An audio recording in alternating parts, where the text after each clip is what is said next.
Castle sieges in the Middle Ages. The siege of a castle in the Middle Ages was a specific form of military blockade in which attackers attempted to capture cities or fortresses through exhaustion or a targeted, well-prepared assault. During such prolonged sieges, it was common for both sides to reach a point of fatigue that led to negotiations. Diplomacy itself became a tool that could influence the end of a conflict. Every siege represented not only a military operation, but also a psychological war, where success depended on well-planned attacks as much as on the defender's ability to hold the fortress and maintain morale. So sit back and join us as we explore medieval castle sieges, unpacking the tactics of attackers and defenders, as well as the most powerful castles and famous sieges in history. Medieval castles represent a fascinating chapter in European history, blending military strategy, architecture, and societal development. Their primary purpose was defense and the demonstration of power. After the fall of the Carolingian Empire in the 9th and 10th centuries, Europe fragmented into smaller domains. This led to the need for castles as administrative and defensive centers, enabling nobles to control their territories. Castles not only protected against enemies, but also served as bases for military campaigns. Urban castles were strategically placed to control trade routes and local populations. Rural castles were often built near natural resources such as rivers, mills, or fertile land, granting their lords control over these vital assets. The earliest castles in Northern Europe were mostly built from earth and wood, allowing for quick construction. Over time, they were replaced by sturdier stone structures for improved defense. In the early Middle Ages, castle builders relied heavily on natural terrain and central keeps.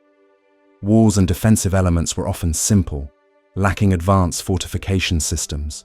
However, in the 12th and 13th centuries, a more scientific approach to castle defense emerged.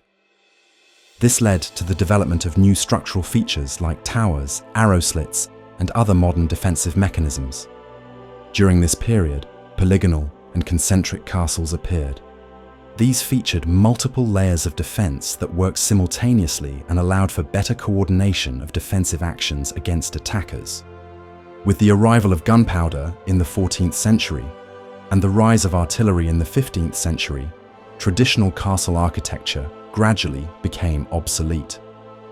Cannons were becoming increasingly successful at breaking down stone walls. This technological shift triggered the transformation of castles into bastion fortresses, with lower, thicker walls and angled bastions that better resisted cannon fire and offered stronger defense. As a result, castles gradually evolved from purely military strongholds into representative noble residences, whose purpose was no longer defense, but rather a symbol of prestige and power. From the 18th century, but especially in the 19th century, a new wave of interest in castles arose with the Romantic revival of Gothic architecture. Many new castles were built, not for defense, but as decorative and prestigious landmarks.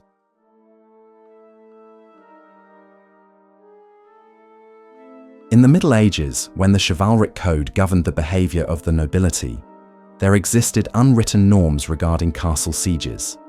Sieges were resource-intensive and time-consuming, so they were usually launched only when no other option remained. Before initiating a siege, it was common for attackers to offer the defenders a chance to surrender. If the defenders refused and the castle was taken by force, the consequences were often brutal. Massacres, rape, and looting were not uncommon, regardless of age or gender. For example, during the capture of Jerusalem by the Crusaders in 1099, there was a massacre of Muslim clerics and desecration of their holy sites.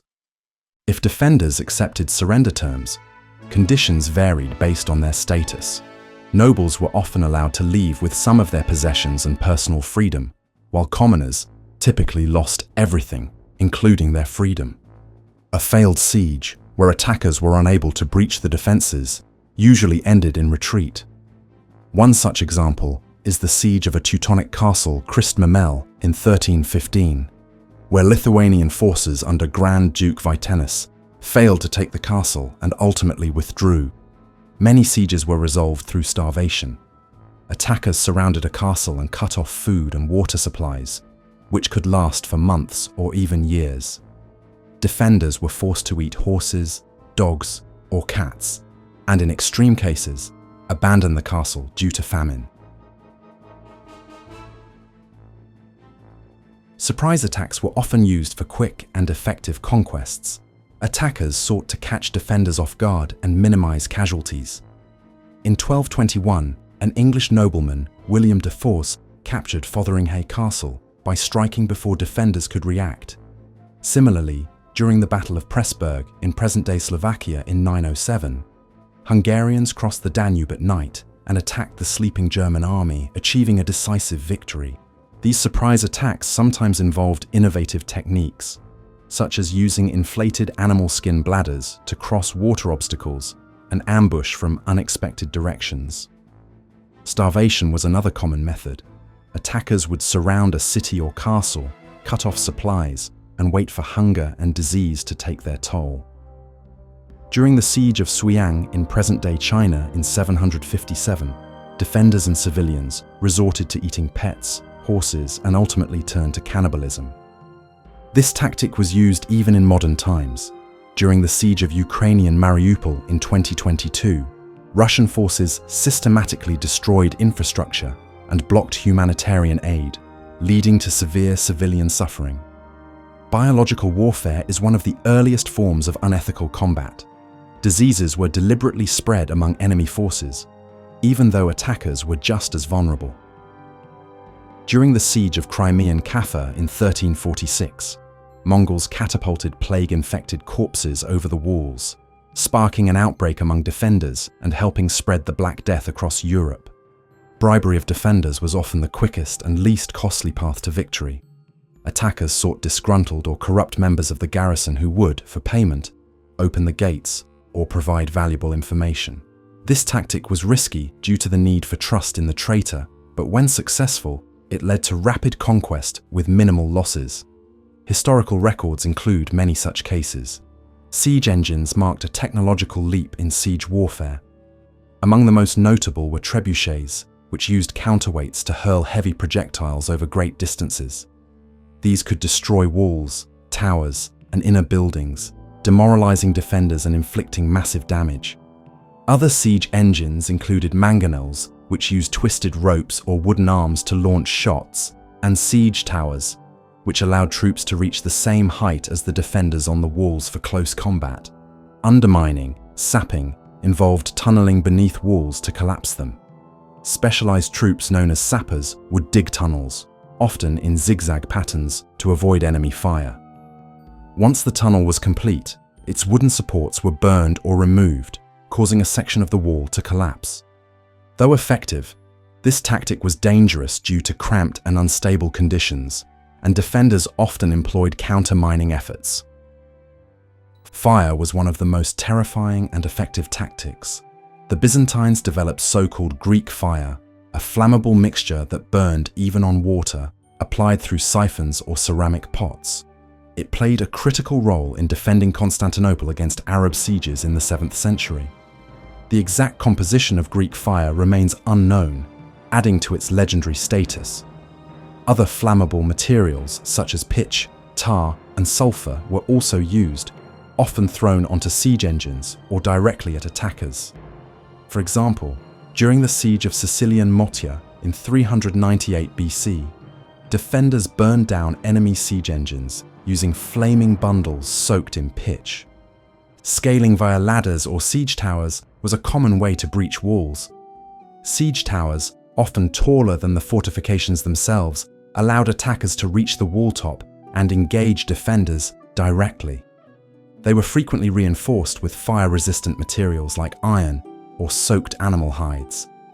For example, during the siege of Motia, Dionysius I, tyrant of Syracuse, used towers taller than the city walls, enabling his troops to overcome the defenders.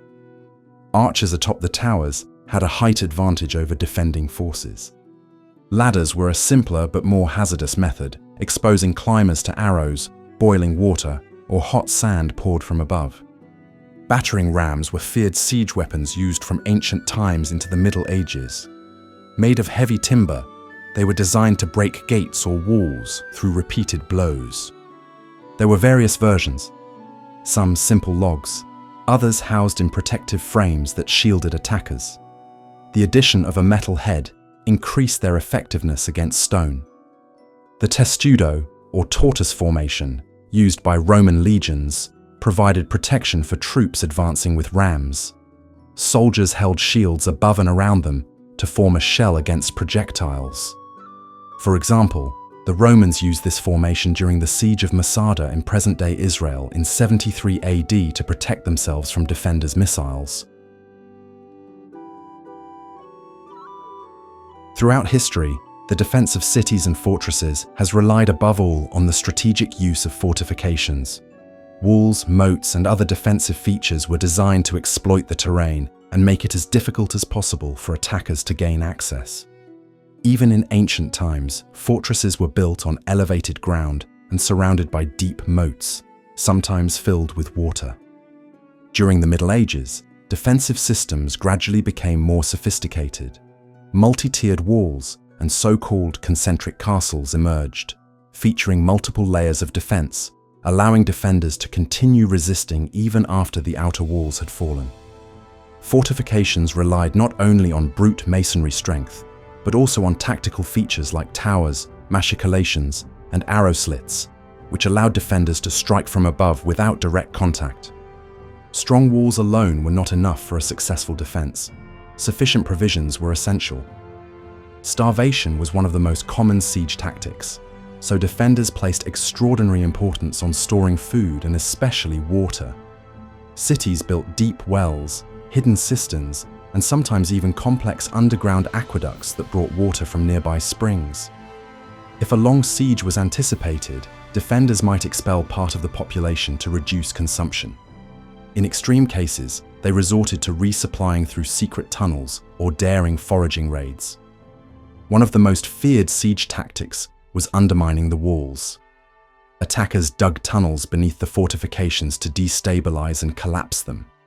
Although very effective, this method was risky since tunnels could cave in at any moment. Defenders stayed alert, listening for underground activity. If they detected sapping, they dug counter tunnels to intercept the enemy underground. They used not only weapons, but clever tools like bellows to pump choking smoke into tunnels, forcing intruders to retreat or suffocate.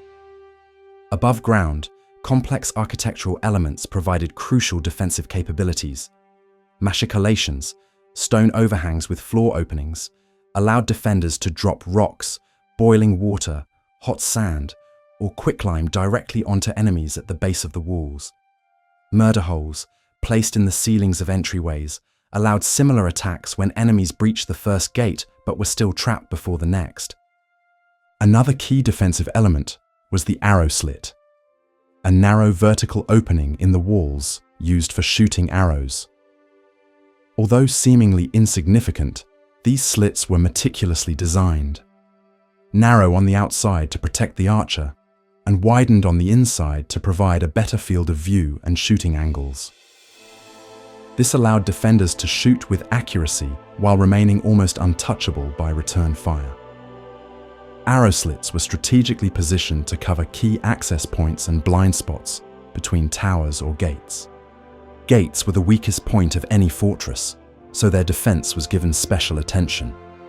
They were not simple wall openings, but complex systems with multiple layers, often starting with a barbican, a forward outpost designed to slow and confuse attackers. This was followed by a drawbridge over the moat and a portcullis, a heavy grated gate that could be dropped quickly. In some cases, entrances were curved or angled to prevent direct ramming. Inner passages were protected by murder holes and secondary gates that could be closed once intruders were trapped. Water-filled moats were highly effective defensive additions, preventing attackers from getting close to the walls. These could be dry or filled with water, the latter being more effective at hindering siege engines or siege tower construction. Some castles channeled water from nearby rivers through dams and canals, which also ensured a reliable supply of drinking water. Moats also thwarted sapping efforts, since tunnels would flood. Sometimes, moats were filled with sharpened stakes or hidden traps to injure swimmers or sabotage boats. Standing water in moats was often extremely unsanitary. Brief exposure could cause soldiers to contract illnesses like dysentery, which they could spread back to their camps. In prolonged sieges, communication and supply lines were vital. Some cities built sophisticated tunnel networks that extended beyond enemy lines. These allowed for the transport of food, water, and reinforcements, and enabled daring raids by defenders. Cities like Tabor in Bohemia had such networks cleverly designed so that attackers had no idea intense logistics were taking place beneath their feet. These tunnels also allowed defenders to move between city sectors without being exposed to enemy fire. With the advent of gunpowder and cannons, city defenses had to evolve. Traditional tall walls became vulnerable, and new lower, thicker ramparts capable of absorbing cannon fire were introduced. Bastions with angled walls deflected incoming projectiles, and earthen embankments absorbed explosions better than stone. Defenders also began to use their own artillery, placed in specialized towers or batteries. Cities adapted to the changing nature of warfare, which led to the development of modern star-shaped fortresses with complex, layered defenses designed to withstand the era of gunpowder and artillery. Masada was surrounded by both impressive natural and man-made defensive features. Its position atop a steep mountain made it nearly impregnable. The king Herod the Great, who transformed Masada into his fortress and palace, constructed strong walls, aqueducts, and storage facilities to ensure long-term self-sufficiency and the ability to withstand sieges. When the Romans laid siege to it in 73 AD, despite their massive army, they were forced to build a ramp to bring siege engines to the top. This led the defenders to choose mass suicide over surrender. The walls of Constantinople, built by Emperor Theodosius II, were among the most formidable military projects in history. This system of triple walls, moats, and towers was designed to withstand any siege. In addition, the defenders had access to powerful weapons, including Greek fire. The walls were incredibly resilient and practically unbreachable until the advent of new siege technologies like giant cannons. The greatest challenge came during the fall of Constantinople in 1453, when even with massive artillery and a large army, the Ottomans needed over 50 days of relentless bombardment to finally breach the defenses. Kenilworth Castle is known for its robust water defenses and strong stone fortifications.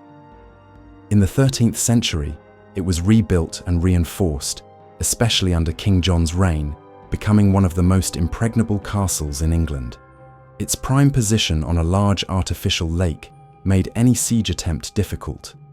Besides the strong stone fortifications, the castle's water defences offered major advantages, as attackers had to contend not only with walls, but also a natural barrier. Mont Saint-Michel in Normandy sits on a rocky island accessible only at low tide. This natural obstacle was reinforced with stone walls and towers. The island fortress became one of the most resilient during the 100 Years' War, where the French successfully repelled English assaults. Crag de Chevalier was the main Crusader castle in Syria, built to resist Muslim armies. It incorporated innovative elements of medieval military engineering. The castle featured a strong double wall system and numerous defensive mechanisms, such as Machinations. Built atop a rugged hill, it provided defenders with a tactical advantage. Kumbhalgarh in Rajasthan, India is famous for its astonishing 32-kilometer-long wall, making it one of the best fortified castles in India.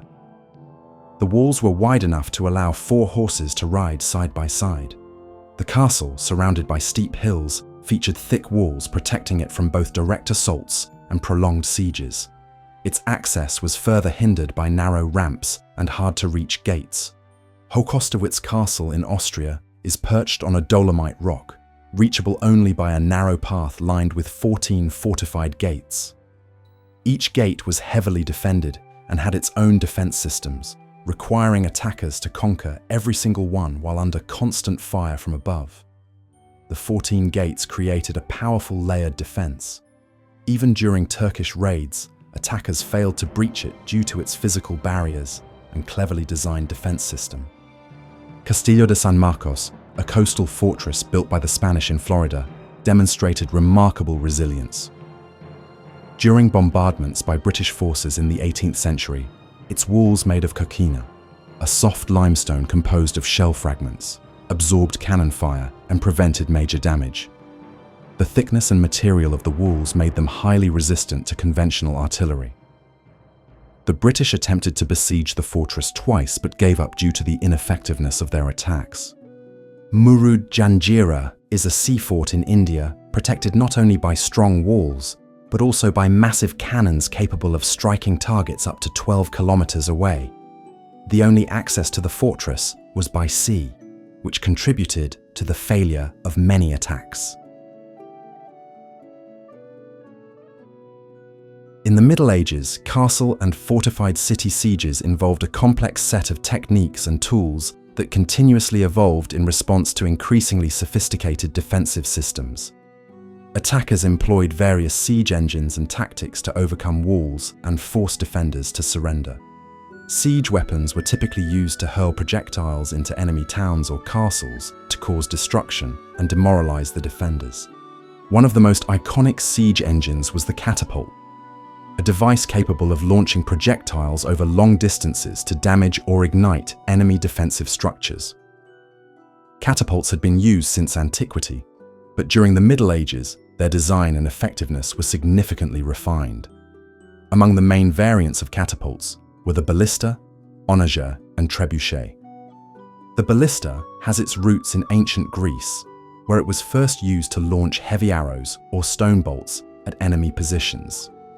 The Romans enhanced this technology and employed ballistae on a large scale during their military campaigns. In the Middle Ages, ballistae became a standard part of European arsenals, used during castle and city sieges. Essentially a giant crossbow, the ballista used torsion power from twisted ropes or sinew to launch projectiles. Unlike traditional bows that rely on the bending of wood, the ballista relied on mechanical tension, allowing it to fire larger and heavier bolts, sometimes several meters long, providing both great range and destructive power. The onager, a Roman siege engine, became a vital part of warfare from the 4th century BC through the early Middle Ages. Its name comes from the Latin word for wild donkey, referring to the snapping motion of the arm, similar to a donkey's kick. The onager used torsion energy. Tightly wound ropes were wrapped around a vertical arm. Before firing, the ropes were twisted with winches and then released, propelling the arm forward to launch a projectile. Early onagers used a bowl at the arm's end, later replaced by a sling. They could launch 125-kilogram projectiles over 100 meters.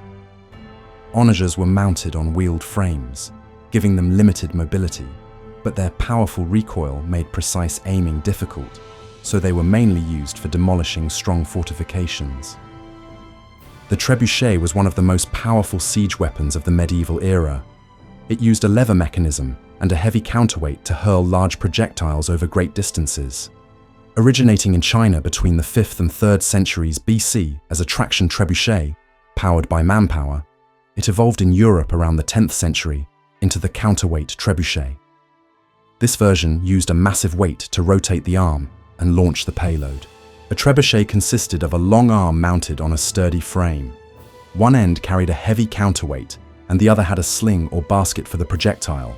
As the counterweight dropped, it rotated the arm upward, flinging the projectile at high speed. This design allowed the trebuchet to launch projectiles weighing up to 100 kilograms over 300 meters. It was highly effective at smashing stone walls and gates. Trebuchets were also used to hurl incendiary pots or even rotting animal carcasses over the walls to spread disease among defenders.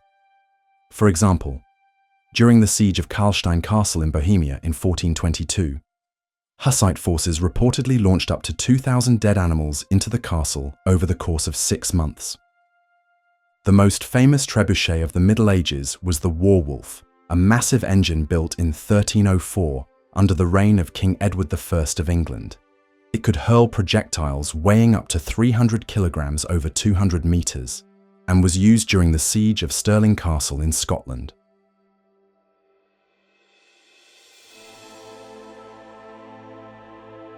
The siege of Jerusalem in 70 AD marked the tragic climax of the First Jewish Revolt. Roman legions under the command of Titus, son of Emperor Vespasian, surrounded the city during the Jewish festival of Passover, meaning the population inside was unusually large. The Romans systematically destroyed the city's defenses using siege towers and catapults. After months of siege and starvation, the city fell and was brutally looted. The Second Temple was burned and destroyed, which had a profound impact on Jewish religion and identity. This event marked the end of organized Jewish resistance in Judea. The siege of Phoenician Tyre in present-day Lebanon in 332 BC was one of the most innovative campaigns of Alexander the Great. Tyre was an island city with massive fortifications considered impregnable. Alexander ordered the construction of a causeway from the mainland to the island, enabling access for siege engines. After 7 months of resistance, the city fell. The defenders were harshly punished. Thousands of inhabitants were executed or sold into slavery. This victory demonstrated Alexander's unrelenting determination and ability to adapt to the most challenging conditions. The Siege of Constantinople. In 1204, during the Fourth Crusade, had shocking developments and consequences. Instead of targeting the Muslim world, the crusade turned against a Christian city. The reasons were political and financial, mainly tied to Venice, which organized the expedition. After a fierce assault, the Crusaders breached the walls and looted the city. Much of Byzantine culture and treasures were destroyed or stolen. Constantinople was conquered for the first time in its history, and the Latin Empire was established, weakening the Byzantine Empire for the rest of its existence. The Great Siege of Malta in 1565 was a key confrontation between the Ottoman Empire and Christian Europe. The Ottomans aimed to eliminate the Knights Hospitaller, who threatened their naval trade.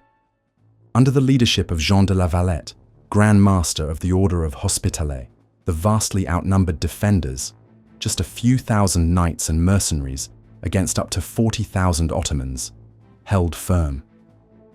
In the decisive moment, reinforcements from Sicily arrived, forcing the Ottomans to retreat. This victory not only boosted European morale, but also halted Ottoman expansion in the Western Mediterranean. The Siege of Szigetvar in 1566 was one of the most heroic defenses in Central European history. The small fortress in present-day Hungary, led by Croatian noble Miklos Zrinyi, faced the massive Ottoman army of Sultan Suleiman the Magnificent. Despite being heavily outnumbered, the defenders resisted fiercely. After weeks of fighting and near total destruction of the fortress, Zrinyi led a final charge and fell in battle. Suleiman died during the siege, and the Ottomans, suffering heavy losses, chose not to proceed to Vienna, though they later reached it.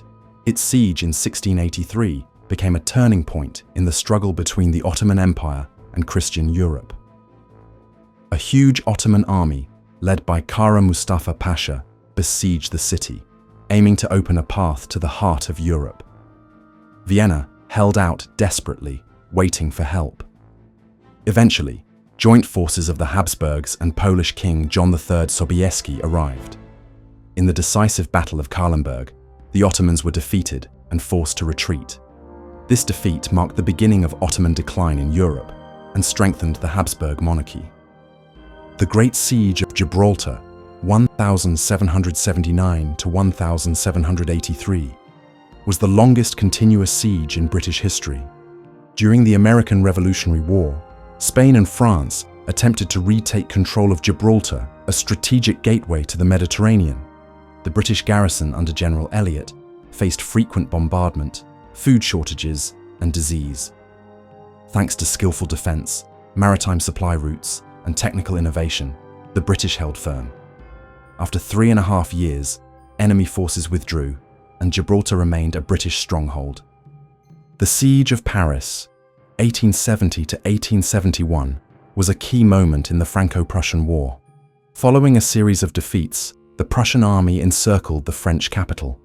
Paris was cut off from supplies, and the population began to suffer from hunger. Hot air balloons were used to send messages during the siege. After several months, Paris surrendered, leading to the collapse of the French Empire and the proclamation of the Third Republic.